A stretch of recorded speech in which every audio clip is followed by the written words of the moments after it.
हाँ गाइस दोस्तों, good evening साथियों। मैं रोहित, आप लोग देखते हैं target with Rohit YouTube channel. आपको मैं डीएलएड बीटीसी सेकंड ईयर द्वितीय वर्ष तृतीय सेमेस्टर 2016 का प्रश्नोत्तरी आज विज्ञान सब्जेक्ट का मैं कराने के लिए आप लोगों के समक्ष यह वीडियो आप लोगों को समय से जैसे हिंदी का पूरा कंप्लीट करवाए हैं 2016 से 2024 तक, ऐसे ही 2016 से 2024 तक विज्ञान का भी करवाएंगे। साथ ही एक एक क्वेश्चन बहुविकल्पी, अतिलघुत्तरी और लघुत्तरी। ठीक है साथी, चलते हैं अब जो है बहुविकल्पी क्वेश्चन कराते हैं। ठीक है, पहला क्वेश्चन आप देखने का प्रयास कीजिएगा साथी, समझ में आएगा ज़रूर। ठीक है, चलते हैं पहले क्वेश्चन पर। निम्नलिखित में एसिटिलीन का रासायनिक सूत्र पूछा है। किसका पूछा है? एसिटिलीन का रासायनिक सूत्र पूछा है। तो एसिटिलीन का रासायनिक सूत्र क्या बनेगा साथी?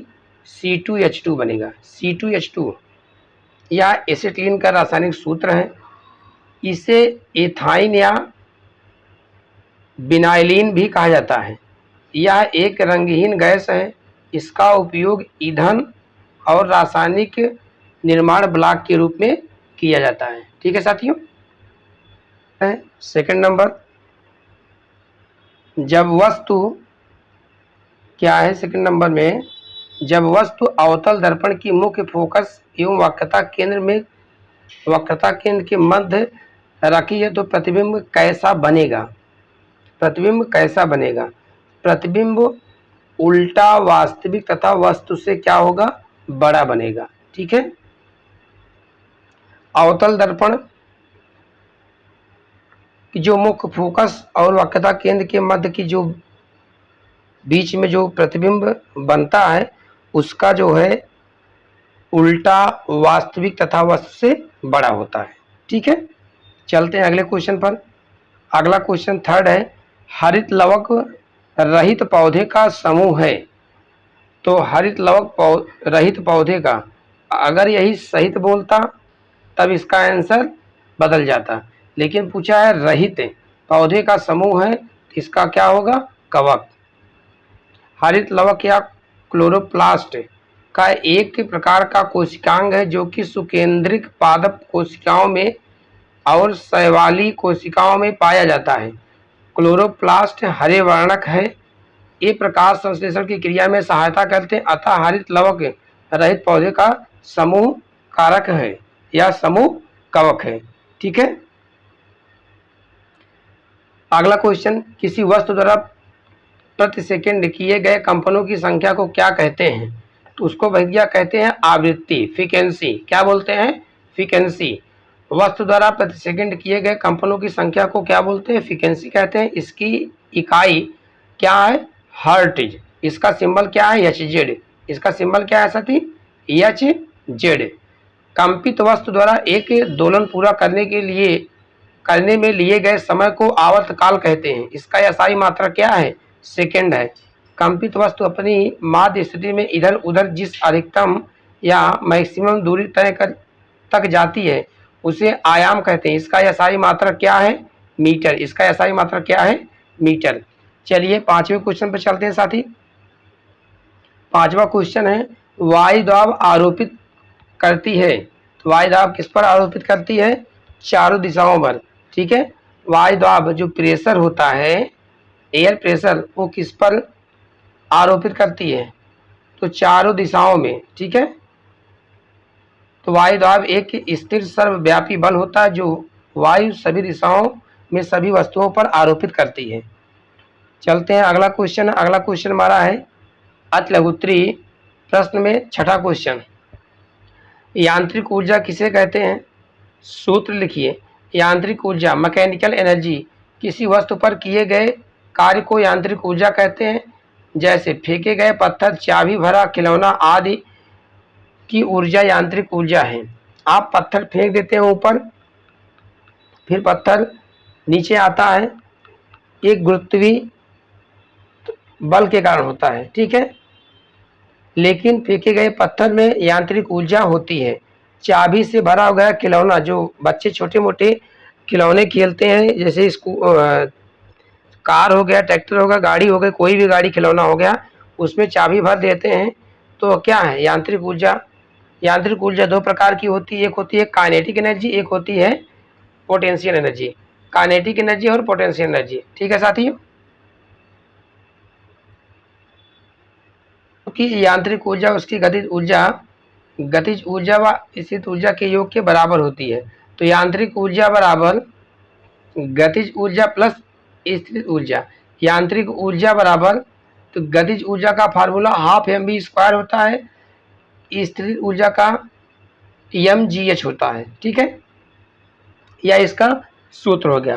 क्वेश्चन नंबर 7 में पूछा है कि प्रतिध्वनि सुनाई देने के लिए ध्वनि उत्पादक और परावर्तक तल के बीच की न्यूनतम दूरी होनी चाहिए।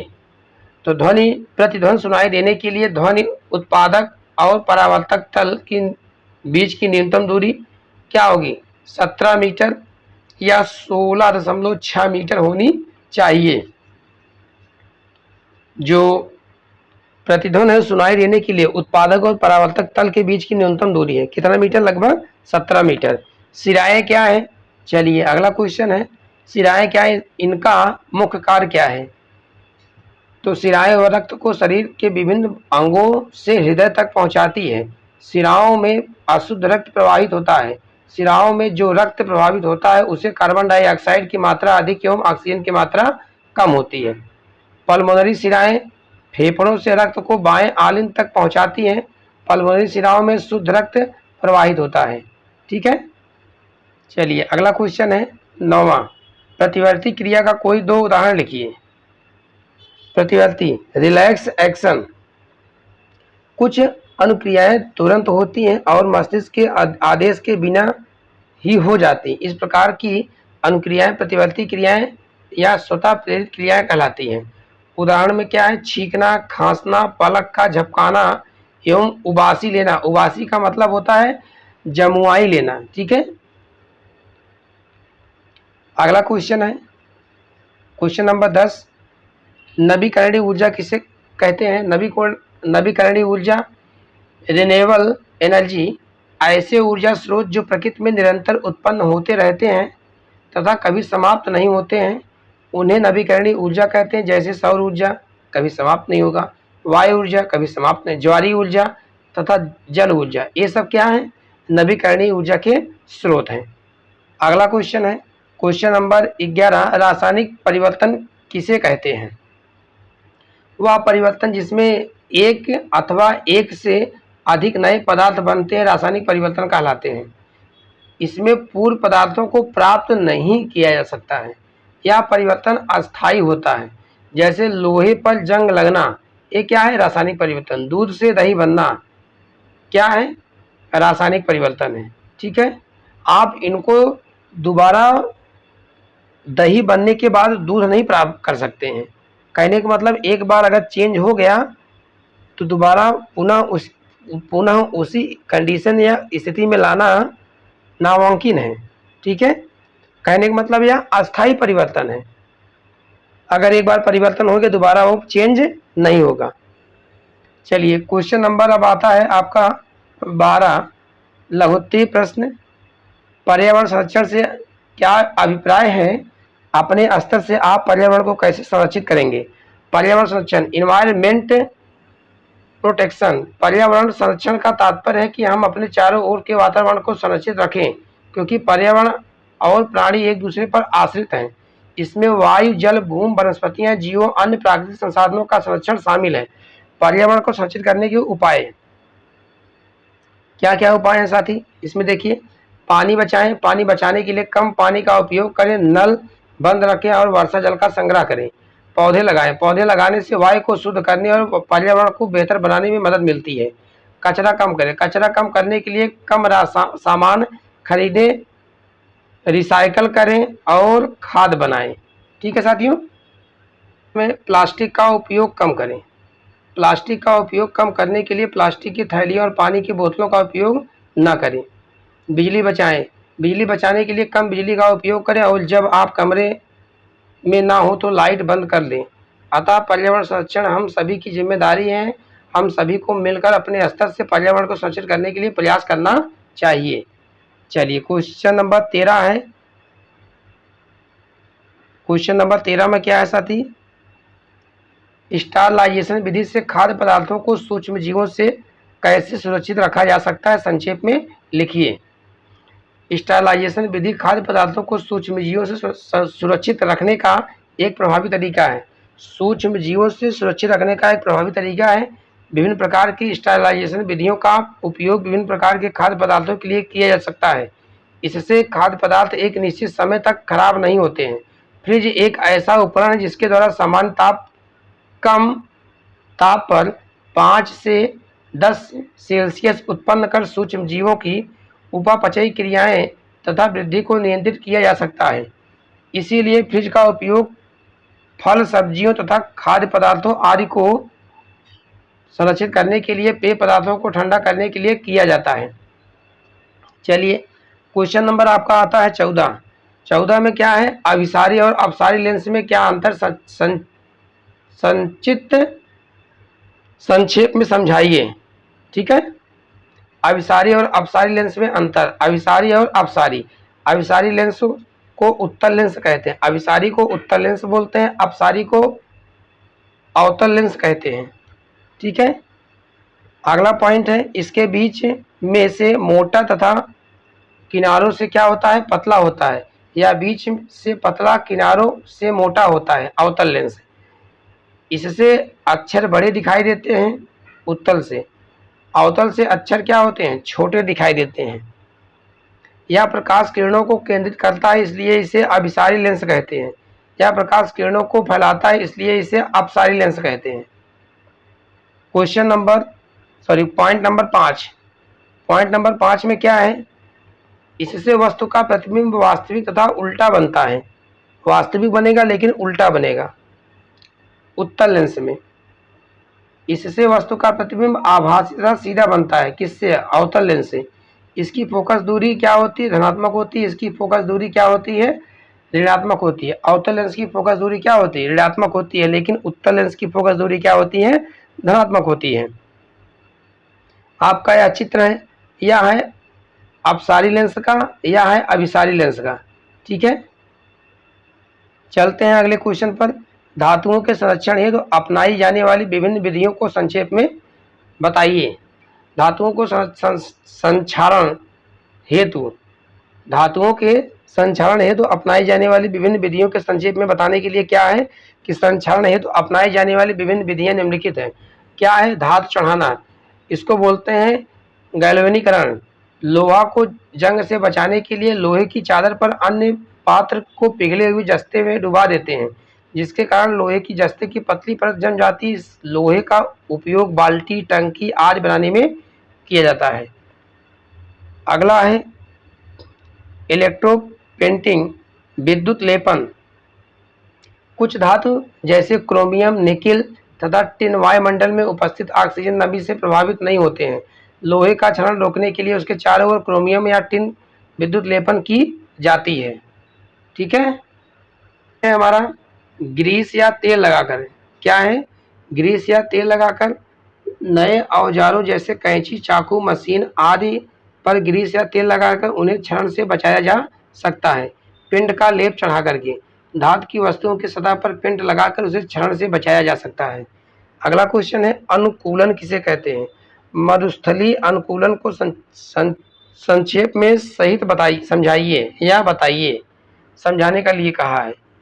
तो अनुकूलन, अनुकूलन में देखिए क्या है? आकृति, आकार, रूप, रंग, संरचना एवं आवास तथा आवास संबंधी लक्षणों में ऐसा परिवर्तन जो सजीव को विशेष पर्यावरण में सफलतापूर्वक जीवित रखने में सहायक होता है, अनुकूलन कहलाता है।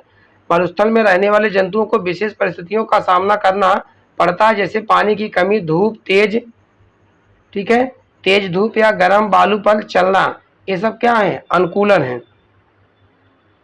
अनुकूलन का शाब्दिक अर्थ मतलब कि अपने आप को उस इन्वायरमेंट के अनुरूप ढाल लेना। ठीक है, कहने का मतलब ये हुआ। सर्दी के समय में सर्दी, गर्मी के समय गर्मी, इस तरीके में अपने आप को ढाल लेना। चलिए अगला क्वेश्चन है क्वेश्चन नंबर 17। कार्बनिक रसायन का क्या अभिप्राय है? कार्बनिक यौगिकों में श्रृंखलन की विशेषता को उदाहरण सहित कीजिए, समझाइए, बताइए। कार्बनिक रसायन का संबंध मुख्यतः कार्बन और हाइड्रोजन के अणुओं वाले रासायनिक यौगिकों के संरचना गुणधर्म, रासायनिक अभिक्रियाओं एवं उनके निर्माण आदि के वैज्ञानिक अध्ययन से है। कार्बनिक यौगिकों में कार्बन तथा या हाइड्रोजन के अतिरिक्त अन्य अणु भी हो सकते हैं, जैसे nitrogen, oxygen, hydrogen, phosphorus, silicon, गंधक आदि। गंधक को क्या बोलते हैं? सल्फर कहते हैं। क्या बोलते हैं? सल्फर बोलते हैं। कार्बनिक यौगिकों के निरंतर अध्ययन से ही ज्ञात होता है कि सभी कार्बनिक यौगिकों में तत्व कार्बन को का होना आवश्यक है। देखिए इसमें क्या है? खुली श्रृंखला है। इसमें क्या है? सांख्य श्रृंखला है। अगला क्वेश्चन है, क्वेश्चन नंबर हमारा क्या है? 18।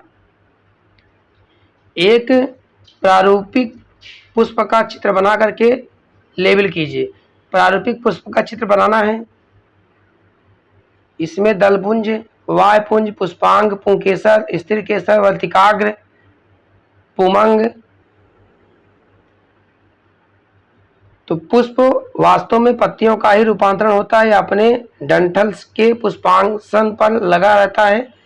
इसे पुष्पवृंत कहते हैं। पुष्प का जन्म कली से होता है जो कि हरी पत्तियों से ढकी रहती है। इन पत्तियों को वायपुट चक्र कहते हैं। प्रारूपिक पुष्प के 4 प्रकार के अंग होते हैं जो पुष्पासन पर लगे रहते हैं। ठीक है, यह 4 अंग चक्रों में लगे रहते हैं। इन अंगों के प्रत्येक भाग को पुष्प कहते हैं। चारों चक्रों में से नीचे के 2 चक्र सहायक, ऊपर के 2 चक्र क्या होते हैं? वायपुट कहलाते हैं। ठीक है साथियों, आज की क्लास आपकी जो है 2016 का जो विज्ञान का क्वेश्चन करा रहे हैं ये पूरा यहीं पर कंप्लीट होता है। बाकी जो है आप लोग अपने दोस्तों को ज़्यादा से ज़्यादा शेयर करिए और जोड़ने का प्रयास कीजिए साथियों। ठीक है, जैसे भी कुछ अगर नहीं समझ में आया होगा तो आप कमेंट बॉक्स में ज़रूर कमेंट कीजिएगा, फीडबैक आप लोग ज़रूर दीजिएगा साथियों। हिंदी का पूरा कंप्लीट हो गया। ऐसे विज्ञान का आपको ईयरली जो पेपर हुआ है ऐसे आपको कंप्लीट कराएंगे समय। ठीक है साथियों, आज की क्लास यहीं तक। बहुत बहुत धन्यवाद। All the best.